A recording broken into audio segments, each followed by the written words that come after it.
the men burst in with urgent news to report. A party of 35 enemy scouts had been spotted roughly 7 miles away, camped out in a rocky ravine. What would the young lieutenant colonel decide to do? The pressure was on, and he knew it. After all, this was a time of war, and he alone was responsible for the 159 recruits he'd led into the field. Despite the fact that the colonel was a 22-year-old rookie with 0 combat experience, he'd somehow found himself second in command of an entire army. Not only did he have to act quickly and decisively, he needed to prove himself to everyone who was watching. This would be a crucial test of his military prowess, but he had no doubt he would ace it. The supremely self-assured young man was just itching to show his superiors what he was made of. Those men in the ravine? They were clearly planning to attack, he confidently, and as it turned out inaccurately, concluded. So the colonel ordered a sneak assault. In the early hours of May 28th, his troops descended on the unsuspecting party, who didn't stand a chance. In less than 15 minutes, 13 enemy soldiers were dead and 21 were captured. Brimming with pride over his victory, the colonel returned to camp and began firing off letters. The first was to his commander.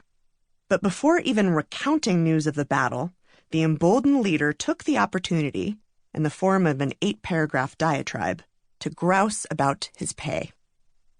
His next letter was to his younger brother, to whom he nonchalantly bragged about his fearlessness in the face of enemy attack. "I can with truth assure you," he wrote, "I heard the bullets whistle, and believe me, there was something charming in the sound." His self-congratulatory correspondences completed, it was time to plan his next move.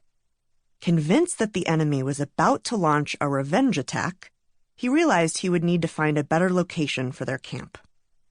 After crossing a nearby mountain range, the colonel and his men found themselves in a large, low-lying alpine meadow.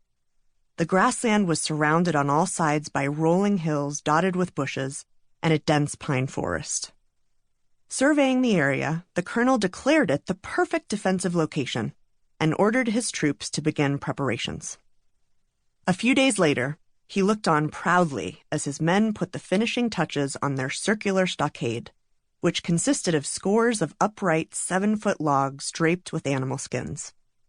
And because it could hold only 70 men at once, he'd ordered them to dig a 3-foot trench for everyone else to crouch in.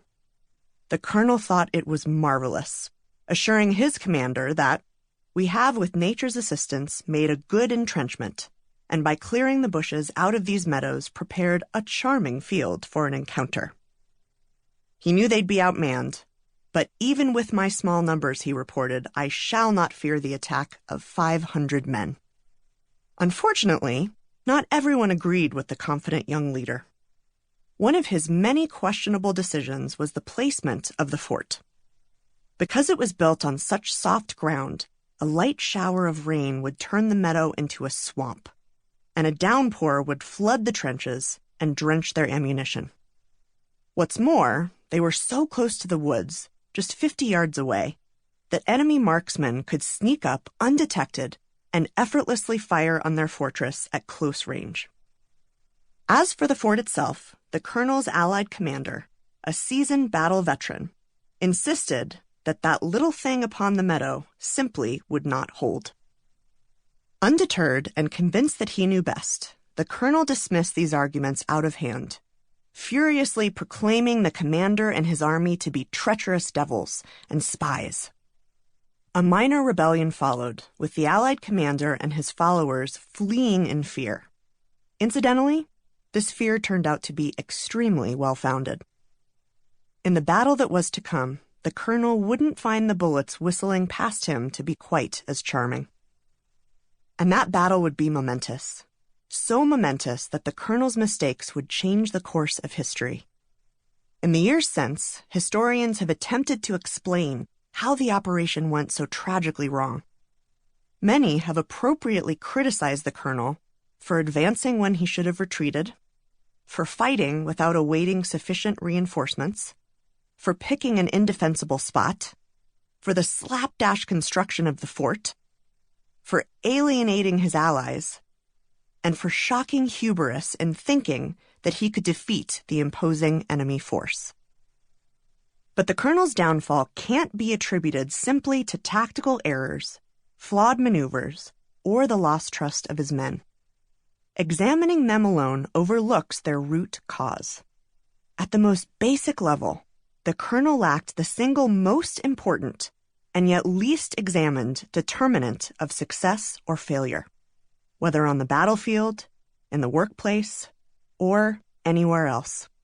That quality is self-awareness.